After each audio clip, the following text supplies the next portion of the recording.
cyber criminals are kind of operating around a ransomware as a service.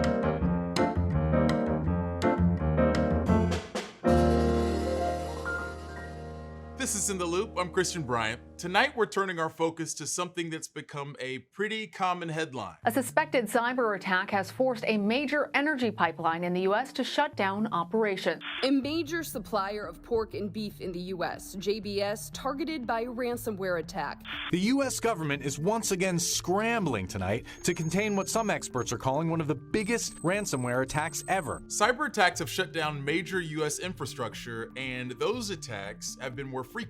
The first half of this year has already seen a 102% increase in cybercrime compared to 2020. Just as a thought exercise, what do you think of when you think of a cyber criminal? Like, who are you envisioning?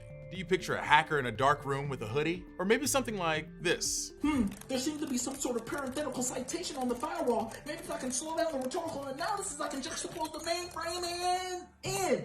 Unlike how it's commonly portrayed in Hollywood and on TikTok, operations can be much more professional than that and cost companies millions of dollars. Klop, a ransomware group out of Ukraine, recently had its assets seized by police, including supercars and stacks of cash made from successful ransomware deployments. Ransomware attacks are also on the rise. That's when a hacker encrypts files or a system so that the company can't use it. Then they demand a ransom in exchange for the decryption. This year, every 11 seconds, a company will be hit by a ransomware attack. So since the show started, there's already been a few. They can also range in impact. Smaller businesses are often hit the hardest, but this year, we've also seen ransomware attacks take a much larger toll on the US, like disrupting meat production and a major gas pipeline. As we saw with those larger companies, once they are put in dire situations like that, they tend to pay up. Unfortunately, that doesn't guarantee the company won't get hacked again. According to Cyber, 80% of companies who pay the ransom get hit again. But there are a few small wins to shelling out the ransom.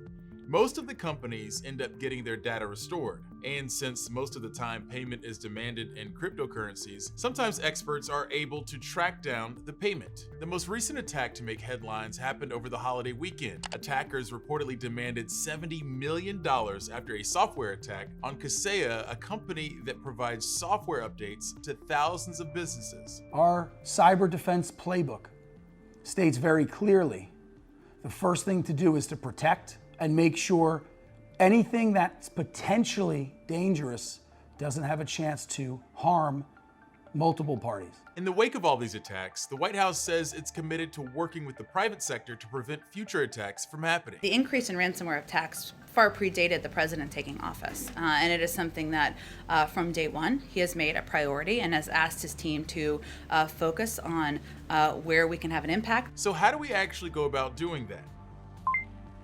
An expert we spoke with says it might need to start with a change in the mindset. So I think a lot of what we're seeing right now is that the current state of defense, especially for companies that can afford it, is to have an insurance policy that covers a lot of these costs. I think when that insurance coverage actually covers the payment of the ransoms, as it often does, then you just have a sort of routinized funding of these criminal organizations where companies say, okay, I know what I do here, I call my insurer. Wolf says one thing that can help is ramping up the pressure on insurance companies not to pay out these ransoms. Creating a plan for potential attacks can also help. If companies invest in more security and prevention instead of waiting for something to happen, it can get rid of some of the scrambling to fix things in a hurry.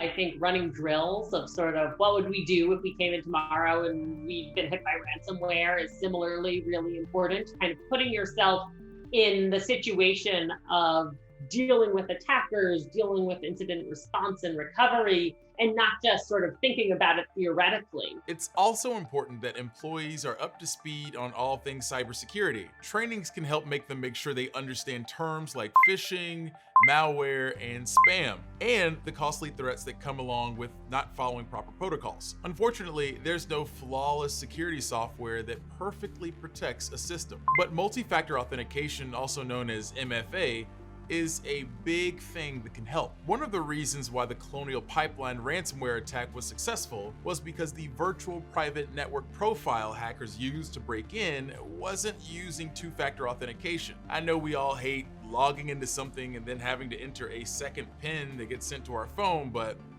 that stuff works, folks. And not to go back to the basics, but please tell me y'all aren't using the same password for every website. If you are, go change that. I will do the same, but wait until the commercial break. So we've gone over some steps businesses can take to better protect themselves, but one group of people are focused on being even more proactive when it comes to cybercrimes. Newsy's Sasha Ingber introduces us to cybersecurity experts who spend their time sleuthing online and creating other identities to try and find these criminals and take them down before they have a chance to hack into a system. Cybersecurity expert Tyler Robinson was in an online forum watching when a hacker bragged about selling the data of 700 million LinkedIn users just days ago. This is the story of people who build false identities to hunt cybercriminals, screen to screen. Real trust with inside these groups can take a very long time. Depending on the level of access and information provided to you, you're probably not going to do that within a year or even 2 years.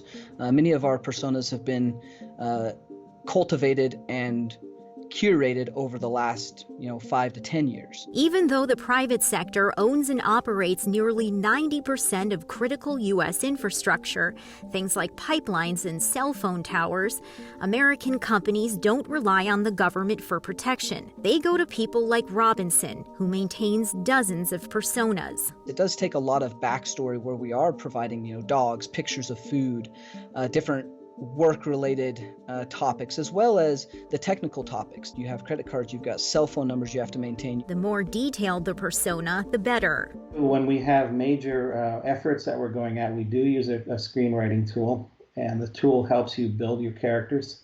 It helps you get into your motivation for each one. It builds a little dossier.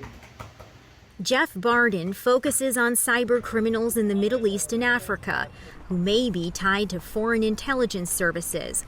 Besides a screenwriting program, he uses translation software and personality tests. But first, Barden builds detailed profiles of targets, like this one. We'll look at everything from age and birth date and birth location and parents' information and upbringing, schooling and education. We'll look at their current locations, where they live, where they work. We'll look at their activities outside of work. These experts have provided information on high-profile ransomware and supply chain attacks that you've heard about in headlines for both private companies and federal agencies. They're bound by non-disclosure agreements, but share alarming trends.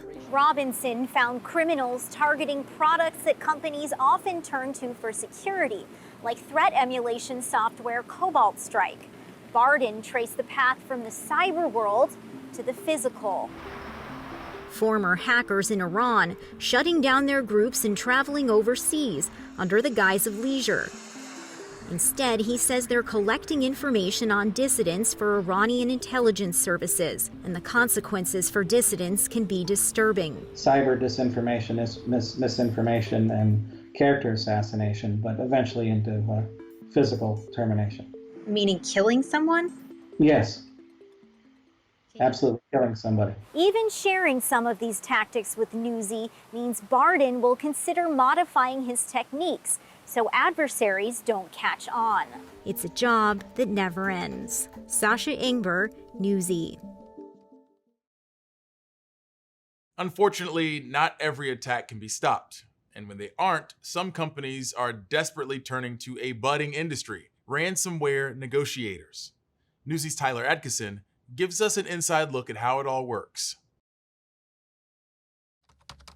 The rise of ransomware attacks directed at U.S. companies is creating demand for a new service from cybersecurity companies, ransomware negotiations. We did our first negotiation in June of 2020, based off of contacts that we had had with a victim of a ransomware incident. We did a few more after that between June and September and decided to make it a formal offering because word was out that we were doing it. We were starting to get referrals from other victims that we had worked with. Webster Jacobson told Newsy that the end goals of each negotiation are specific to the situation, but that a successful negotiation usually involves pushing ransom prices down and protecting victims from future attacks. We've seen negotiations that we've been able to get the price down to 10% of the original asking price. We don't want to spend too much time in an incident focusing on the why, but to the level appropriate, providing context so that this incident and this negotiation can be an educational experience so that the victim organization doesn't have to go through this again. There's some debate about whether these negotiations or payments should be banned. Paying ransoms is legal so long as the ransom, usually in the form of hard-to-trace cryptocurrencies, doesn't go to countries like North Korea or Iran. But the FBI advises against ransom payments. The idea of banning ransomware payments, because they're such a financially motivated crime, appears to be a really good solution, but it's not that cut and dry. This concept of let's make paying the ransom illegal. That's not fixing the problem. That's basically doing what happened to drugs in the United States. When you make something illegal, all it does is increase supply and demand and drive up the price. So all you're going to see is the ransom go up. We just need to step back and say, we got to do the work. Negotiators do recognize their role in keeping this ransomware supply chain alive. Worldwide ransomware damages are expected to cost companies and governments $20 billion in 2021. Paying a ransom is putting money into the hands of those criminals. And that is a really tough pill to swallow for many of the victims that we work with, and is frankly the worst part about this job. Knowing that money is, especially some of the early payments that we made in Bitcoin that have now doubled or tripled in value, is spent by those criminal organizations. Experts note that one way to avoid ransomware payments is for companies to put more resources toward detecting and stopping future cyber attacks rather than default to paying. We need to work first on securing our critical infrastructure, on providing businesses better, clearer ways to prepare, and on doing a better job at actually disrupting the criminals before we say what we're going to do is we're going to stop you from paying. Tyler Adkison, Newsy, Chicago. Here to talk to us a bit more about the story you just saw is Tyler Adkison. Tyler, why exactly are these ransomware attacks so successful? Given the fact that this is happening across all sorts of different industries and it's not just, to the financial service or something, it shows that as a country, the US may not necessarily have the necessary resources or may not be dedicating the necessary resources in order to try to keep these attacks from happening to them. I've talked to cybersecurity experts who say that when they're brought in to help with ransomware mitigation, a lot of these companies just thought that it wasn't going to happen to them at a certain point. It's are companies learning from this? Are companies getting better with preventing these ransomware attacks and stuff? Or is it just are we seeing the same issues, the same sort of lack of know-how, lack of security in the companies? I mean, are we getting better at stopping this stuff or no? Well, if I'm going to give you my personal answer, I don't think that we're getting great at stopping these things. And I think the one stat that kind of stands out to me in that sense is that there is a cybersecurity group called CyberReason, and they did a survey and they found out that of those businesses that were hit with a ransomware attack and then paid a ransom, 80% of those companies were hit again, and in half the cases it was the same threat actor hitting them twice. So not only is it that we're not being proactive enough, we're not even putting the defenses in for companies that are getting hit by the same actors 2 and 3 times over. Yikes. Okay, well that answers my question. What is the likelihood of these ransomware attackers popping back up after, as we've seen, after law enforcement kind of pulls up on them? Let's take the Ukrainian example here. So that group that the Ukrainian federal law enforcement were able to shut down, Clop, more than a couple days after the Ukrainian police actually went in there and did that, Clop started publishing the data that they had gotten from different companies less than a week later. Just shutting down one aspect or doing a public shutdown of some of these ransomware actors, it's not necessarily going to get them to go away. Like I said before, the barriers to entry are too low, the rewards are too high, and these companies just basically do not do enough in order to stop them right there. But, I think it is fair to say that in some of these cases, when these groups garner a lot of public facing attention, especially DarkSide, DarkSide went quiet for a while after the Colonial attack because their name popped up everywhere. And in the past, we've seen groups who are in a public space go away, wait for everything to calm down a little bit, rename themselves, and then pop up and do the same exact thing again. As always, Tyler, thank you so much for your reporting and the context you've provided. Hopefully we'll get a chance to do this again soon, man. Hopefully there's not a ton of ransomware attacks, but thank you. When you're back, we'll take you to a place where you might not expect a tech boom, down south.